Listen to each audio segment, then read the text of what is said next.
नमस्कार, मैं हूं अमित शर्मा और आपके साथ फिर से मौजूद हूं कैपिटल खबर के विशेष कार्यक्रम स्पॉटलाइट विद सिद्धार्थ मिश्रा में। हमारे साथ हैं वरिष्ठ पत्रकार सिद्धार्थ मिश्रा जी। सर नमस्कार। नमस्कार अमित जी, नमस्कार जी सर, आज हम बात करेंगे बिहार की राजनीति पर। बिहार में क्योंकि ये चुनावी साल है और वहां चुनाव होने इस साल, इसे लेकर काफी राजनीतिक सरगर्मी दिखाई पड़ रही है। और ताजा खबर यह है कि कांग्रेस ने अपने अध्यक्ष को वहां बदल दिया है।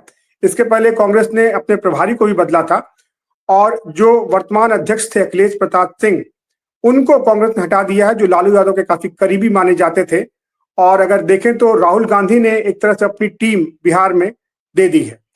बिहार में कांग्रेस अब एक पदयात्रा भी निकाल ली, जिसमें उसने एक बार फिर से कन्हैया कुमार को इंट्रोड्यूस करने की कोशिश की है, जो बिहार की राजनीति में एक बार इसके पहले भी आए थे, फिर दिल्ली चले गए थे और वापस से वो फिर इस बार कांग्रेस का चेहरा बनने की कोशिश करते दिखाई पड़ रहे हैं।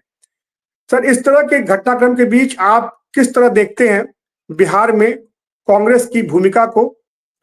अमित जी, ये जो बिहार में तो एक बात तो राहुल गांधी भली भांति जानते हैं कि अकेले दम पे, अपने दम पे उनकी कोई सरकार वहां बनने वाली है नहीं।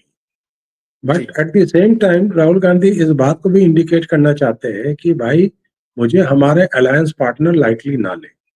और खास करके उनकी नाराजगी तो बहुत ज्यादा थी जबकि हरियाणा का जीता हुआ चुनाव वो हार गए, क्योंकि अरविंद केजरीवाल वहां चुनाव लड़े और जो 2% वोट का जो अंतर रहा वो उनकी पार्टी वोट लेके चली गई और कांग्रेस एक जीता हुआ चुनाव हार गई। उसके बाद से कांग्रेस में इस बात की समझ आई कि ये जो अलायंस का धर्म है, अलायंस का जो धर्म है वो निभाने की जिम्मेवारी सिर्फ कांग्रेस पार्टी की नहीं है, अलायंस के दूसरे पार्टनर्स की भी है। फिर यही चीज का आपने दिल्ली में इन्होंने कोशिश की। शुरू में थोड़ा सा लड़खड़ाए कांग्रेस पार्टी के लोग, लोकल यूनिट चाहती थी कि चुनाव जम करके लड़े। इस आदमी को, इनका एक बैगेज है अरविंद केजरीवाल का, उसको अपने माथे पर कैरी ना करें। ये बात उन्होंने लोकसभा चुनाव में भी कहा था और जब उन्होंने अलायंस किया तो पार्टी को छोड़ के कई बड़े नेता चले गए, बीजेपी में शामिल हो गए। उनका प्रदेश अध्यक्ष अरविंदर सिंह लवली चला गया, बीजेपी में हो गया। और ये सब जो लोग छोड़ करके गए, बीजेपी ने उनको टिकट दिया और वह आज की तारीख में बीजेपी के विधायक दिल्ली असेंबली में है, जबकि कांग्रेस अपना खाता भी नहीं खोल पाई। लेकिन कांग्रेस को जब बाद में ये बात समझ में आई तो कांग्रेस ने चुनाव लड़ा और चुनाव लड़ करके इतना तो इंश्योर किया कि अरविंद केजरीवाल सत्ता से बाहर हो गए। और सत्ता से बाहर होने के बाद आज के तारीख में हालांकि असेंबली में कांग्रेस का प्रेजेंस नहीं है, लेकिन एक जनरल मासेस के बीच में अब दिल्ली में धीरे धीरे मामला जो है सो बीजेपी वर्सेस कांग्रेस होता जाएगा। और अरविंद केजरीवाल की पार्टी, अरविंद केजरीवाल चुनाव हारने के बाद से ना अरविंद केजरीवाल, ना मनीष सिसोदिया, ना वो सतेंद्र जैन, इनमें से कोई भी आदमी दिल्ली के सड़कों पे अभी तक नजर नहीं आया है। रादर उन पे चूड़ी भी कसती जा रही है, जो उनके ऊपर करप्शन के केसेस अंदर अंदर होने का मामला बन रहा है। खैर, इस चुनाव में जो कांग्रेस का जो रोल रहा उसके बाद थोड़ा सा बदलाव जो है सो वेस्ट बंगाल में ममता बनर्जी और उत्तर प्रदेश में अखिलेश यादव के आचरण में भी नजर आया। इन लोगों ने तो जम करके खुल करके सपोर्ट किया था अरविंद केजरीवाल को चुनाव में और तटस्थ भी नहीं रहे थे। तो ऐसी स्थिति में उनको भी थोड़ा सा एक डर पैदा हुआ कि कांग्रेस, उनके लिए भी कांग्रेस अपना धीरे धीरे सपोर्ट बेस एक गेन कर रही है, बना रही है और उनको हम बहुत हल्के में नहीं ले सकते हैं। इस रियलाइजेशन के बाद अब बारी बिहार की है। बिहार में चुनाव होने वाला है। बिहार में कांग्रेस, आरजेडी वहां की प्रमुख पार्टी है, लालू प्रसाद यादव की पार्टी आरजेडी वहां की प्रमुख पार्टी है, और कांग्रेस और सीपीआईएमएल, ये तीनों का बहुत अच्छा गठबंधन बिहार में है। लेकिन पिछले चुनाव में क्या हुआ था कि लालू प्रसाद यादव ने कहने को तो कांग्रेस को 80 सीट दे दी थी, लेकिन रियलाइजेशन लोगों को ये हुआ कि इन 80 सीट में ऐसी सीटें थी, मैंने कि इन 80 सीट में 50-60 तो ऐसी सीटें थी जहां पे लालू यादव की पार्टी या नॉन बीजेपी कोई भी पार्टी ने कभी कुछ जीत का मुंह देखा ही नहीं वहां पर उन सीटों पे। तो कहने को आपने उनको दे भी दिया, कहते हैं ना, खाने को आम दे भी दिया, लेकिन सब आंधी में चोट खाया हुआ आम था, खाने लायक ही नहीं था। तो ये करके कांग्रेस तो इस बात को लेकर के ध्यान में रख करके अब की बार जो टिकट बंटवारा होगा, इसके लिए कांग्रेस अपने आप को पूरी तरह से आरजेडी पे डिपेंडेंट करना नहीं चाहती है और ये मैसेज देना चाहती है कि भाई हम अकेले भी जाने को तैयार हैं, और वो अपना एक प्रेजेंस बनाने की कोशिश कर रही है। और इसी क्रम में जो इनके दो नेता हैं कांग्रेस के जिनको इन्होंने बाहर किया है, पहले तो मोहन प्रकाश जो कि प्रभारी थे, जनरल सेक्रेटरी थे कांग्रेस का, प्रभारी थे बिहार के, और दूसरे अखिलेश प्रसाद सिंह जो कि बिहार कांग्रेस के अध्यक्ष थे।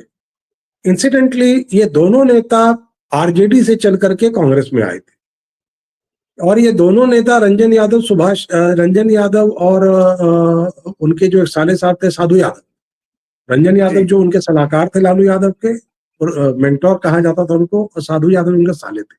इन दोनों के खेमे से निकल करके आए थे, और अखिलेश प्रसाद सिंह तो उनके टिकट पे एमएलए रहे, बिहार में मिनिस्टर रहे, सेंटर में एमपी बन के आए, 2004 से 2009 तक आरजेडी के कोटा से मंत्री भी रहे सेंटर में।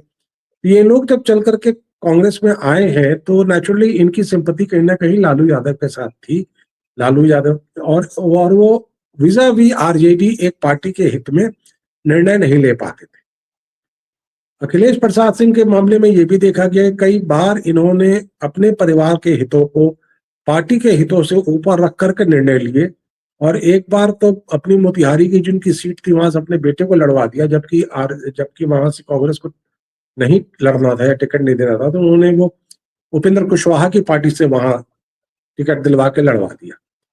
तो ये बातें उनके खिलाफ जाती रही हैं, और खास करके अभी पिछले लोकसभा चुनाव में जब पप्पू यादव को पार्टी ज्वाइन करवा दिया गया, और उसके बाद लालू यादव के कहने पे उन्होंने पप्पू यादव को पार्टी ज्वाइन करने के बावजूद कांग्रेस का टिकट होने नहीं दिया। पप्पू यादव इंडिपेंडेंट चुनाव लड़े और जीते, बखूबी जीते। तो ये सारी चीजें इनके खिलाफ जाती रही। जैसे कि आप जानते हैं कि पप्पू यादव जी का, उनकी पत्नी तो कांग्रेस के टिकट पे मेंबर ऑफ पार्लियामेंट भी रही है, तो कांग्रेस पार्टी के साथ उनका एक लंबा संबंध रहा है, उनकी पत्नी का संबंध रहा है रंजीता का। तो ये सब चीजें उनके खिलाफ जाती रही थी। और आज कहीं ना कहीं जो पहले उन्होंने कृष्णा अलवरू को भेजा, एक यंग डायनामिक लीडर तेलंगाना से, और तेलंगाना में आज की तारीख में कांग्रेस काफी मजबूत स्थिति में है, उनको भेजा कि डायनेमिज्म लाओ पार्टी के अंदर, और विद दिस क्लियर मैंडेट की पार्टी के अपने कार्डर्स को खड़ा करो। और इसी सिलसिले में जो आपने ये कहा कि बिहार में पदयात्रा वो कन्हैया कुमार से शुरू करवाई है, चंपारण जो गांधी जी की कर्म भूमि रही, उससे करके बिहार के सारे डिस्ट्रिक्ट में घूम करके ये यात्रा पटना पहुंचेगी। जी सर, कन्हैया कुमार इस यात्रा को लीड करते नजर आ रहे हैं, हालांकि कांग्रेस के और भी नेता हैं, लेकिन उस तरह की भीड़ नहीं जुट पा रही है जिस तरह की उम्मीद की गई थी। कन्हैया कुमार की क्या भूमिका?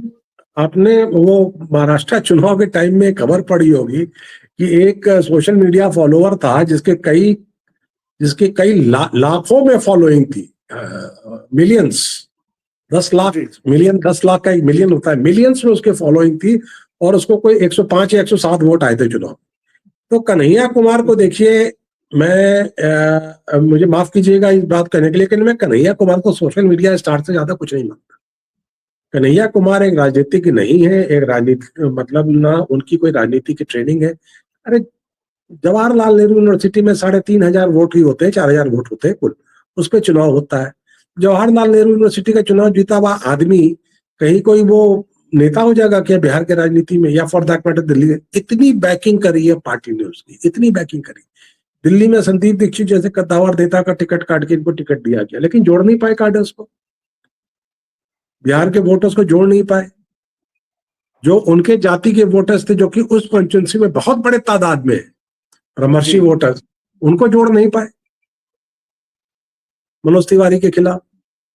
तो ऐसी स्थिति में मतलब कन्हैया कुमार जी ठीक है, इस यात्रा करेंगे, यात्रा में एक टीवी का न्यूज बनेगा, सोशल मीडिया का, यूट्यूब का न्यूज बनेगा, अच्छी बात है, उसमें थोड़ी सरगर्मी होगी, लेकिन जमीन पे वो बहुत ज्यादा खर्रे उतरेंगे, मुझे ऐसा नहीं लगता।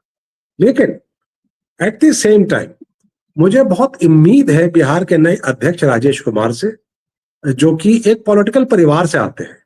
इनके पिता दिलकेश्वर राम काफी जमाने तक बिहार में विधायक रहे कांग्रेस पार्टी के टिकट पर, और बिहार में कैबिनेट मंत्री भी थे, अच्छे कैबिनेट मंत्री में उनकी गिनती होती थी। और इनका भी कोई 2 बार ये चुनाव जीत चुके हैं, मतलब अपनी सीट से कांग्रेस पार्टी के टिकट पर, जो राजेश कुमार जो है।